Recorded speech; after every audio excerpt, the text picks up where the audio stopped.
4 декабря 1974 года самолет DC-8 авиакомпании Martin Air выполнял чартерный рейс 138 из Сурабаи в Джидду. На борту самолета находились 191 человек, 9 членов экипажа и 182 пассажира.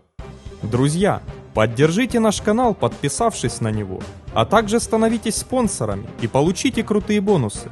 Все детали в описании под видео. Самолет DC-8 был зафрахтован индонезийской авиакомпанией Garuda Индонезия и 4 декабря выполнял чартерный рейс 138 из Сурабаи в Джидду с промежуточной посадкой в Коломбо для дозаправки. В 12 часов 3 минуты рейс 138 вылетел из международного аэропорта Сурабая и в 12 часов 27 минут занял 260-й эшелон.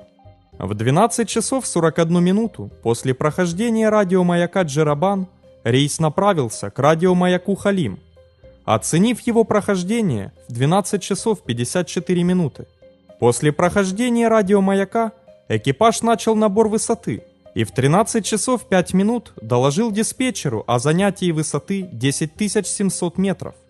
В 13 часов 9 минут, как и оценивалось, был пройден радиомаяк Танджун-Каранг, а в 13 часов 34 минуты – Банкулу.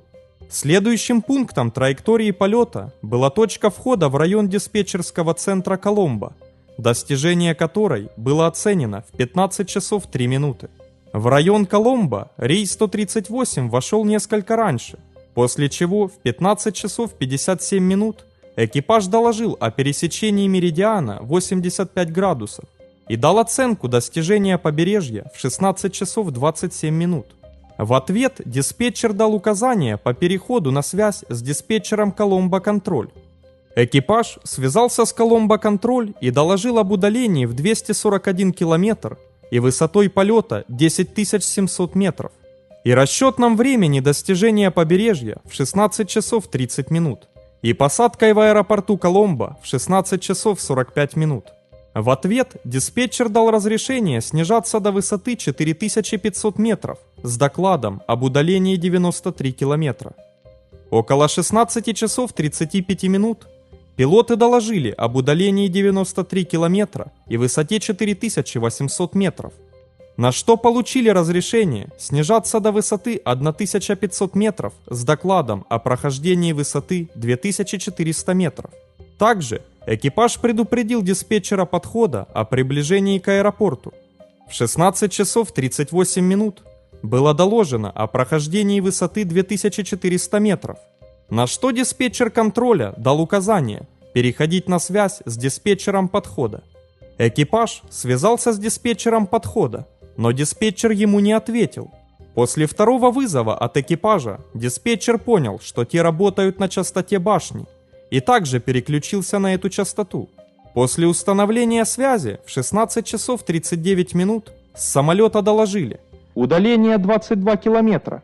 Тогда диспетчер ответил: 138 понял, снижайтесь до высоты 600 метров. Давление аэродрома 1010, температура 2,6, полоса 0,4, ветер 0,60 градусов 1,0. Доложить кило Альфа-Танго о наблюдении полосы.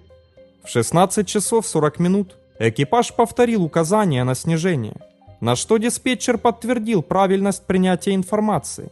Это была последняя радиопередача с рейсом 138. Экипаж неверно назвал свое удаление диспетчеру, так как на самом деле авиалайнер был гораздо дальше. В 16 часов 45 минут по Гринвичу летящий по курсу 296 градусов DC-8 на высоте 1300 метров ударился краем крыла о 4-ю гору, высота которой составляла 1463 метра, хребта Септа-Канья, и прочертил на ее склоне царапину в 35 метров длиной. Экипаж попытался начать набор высоты, но затем на высоте 1327 метров и в 74 километрах от аэропорта самолет врезался в 5-ю гору Анджималай высотой 1414 метров и полностью разрушился. Все находящиеся на борту 9 членов экипажа и 182 пассажира погибли. На момент событий это была вторая крупнейшая авиакатастрофа в мире после катастрофы DC-10 во Франции. Также на 2022 год остается крупнейшей авиакатастрофой в Шри-Ланке и третьей с участием самолета DC-8.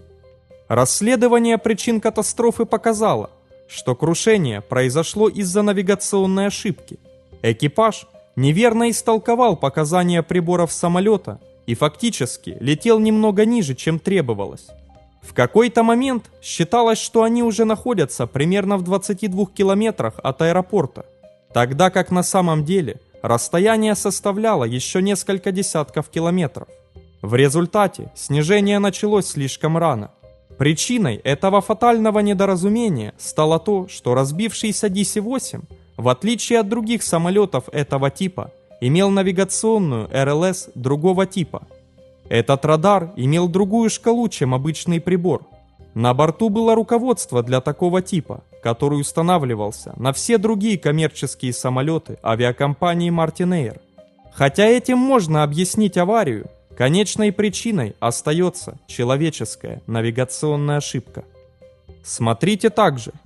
3 сентября 1989 года авиалайнер Boeing 737-200 авиакомпании Varig выполнял внутренний пассажирский рейс 254 по маршруту Сан-Паулу-Белен с промежуточными посадками в Уберабе, Уберландии, Бразилия, Императрисе и Марабе.